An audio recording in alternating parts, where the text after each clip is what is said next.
आज मैं आपके सामने अपने एक पोर्टफोलियो कंपनी के बारे में बात करूंगा जिसका नाम है आंध्रा पेपर। कंपनी का शेयर प्राइस रिसेंटली 10% टूट चुका है अपनी ऑल टाइम हाई के आसपास से। और कंपनी में अगर मैं आपको थोड़े वैल्यूएशन मैट्रिक्स की बात करूं तो आप कंपनी के फंडामेंटल्स देख के हैरान हो जाएंगे कि कंपनी की मार्केट कैप अराउंड 1600 करोड़ की है।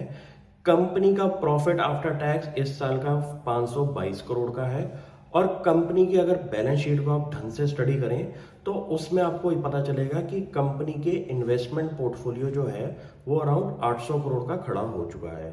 कंपनी ने पिछले 2-3 सालों में एक ऐसा टर्न अराउंड सिचुएशन दिखाई है जहां पे आपको एक ऐसा केस बन चुका है कंपनी का कि कंपनी एक कैश फ्लोज काओ वाली सिचुएशन में आ चुकी है। और कंपनी के मैसिव प्रॉफिट्स होने की वजह से कंपनी का इन्वेस्टमेंट पोर्टफोलियो बहुत तेजी से बढ़ता हुआ दिखाई दिया है।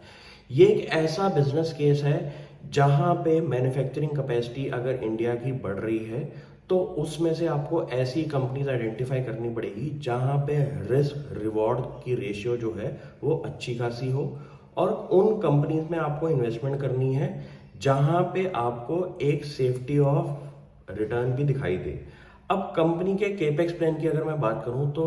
2022 के अंदर कंपनी ने एक छोटा सा केपेक्स प्लान बताया था अराउंड 400 करोड़ का, जिसके अंदर उन्होंने ये बोला था कि उनकी 550 टन्स पर डे की जो कैपेसिटी है वो अराउंड 600 टन्स पर डे की हो जाएगी, जो कि अराउंड 10% का इंक्रीमेंट है कंपनी की प्रोडक्शन कैपेसिटी के अंदर। और उसके लिए कंपनी ने अराउंड 400 करोड़ रुपीस इन्वेस्ट करने की बात करी है। ये केपेक्स प्लान कंपनी का 2023 नवंबर तक कंप्लीट हो जाएगा और उससे कंपनी का एक रेवेन्यू ड्राइवर और बन जाएगा। 10% के आसपास का मुझे लगता है इंक्रीमेंट दिखाई देगा।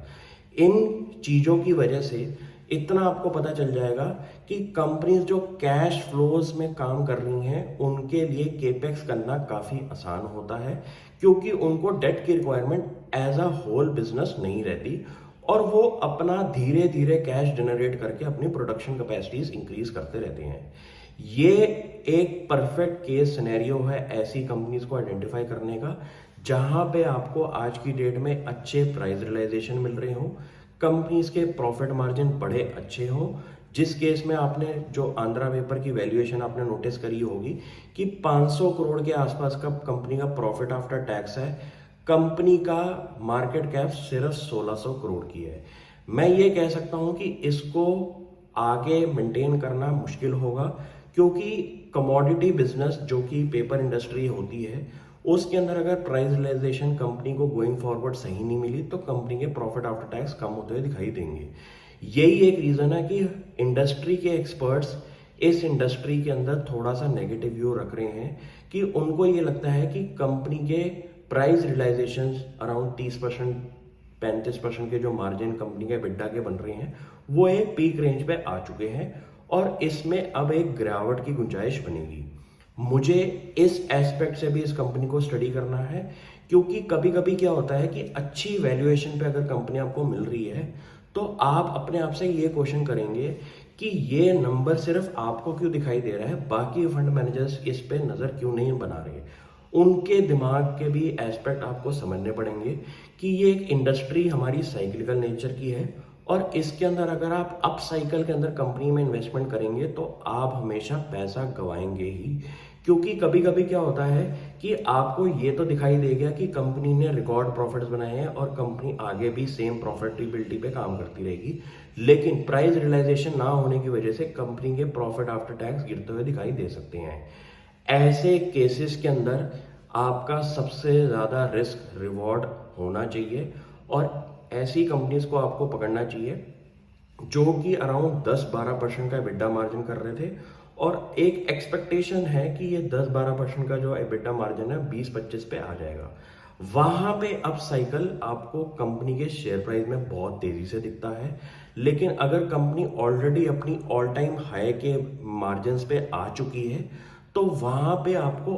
Further incremental growth in margin नहीं दिखाई दे सकती। मुझे लगता है यही एक की रीजन है जिसकी वजह से शेयर प्राइस अब एक लेवल पे आके अटक चुका है और आगे बढ़ने की रेस में नहीं बैठा हुआ।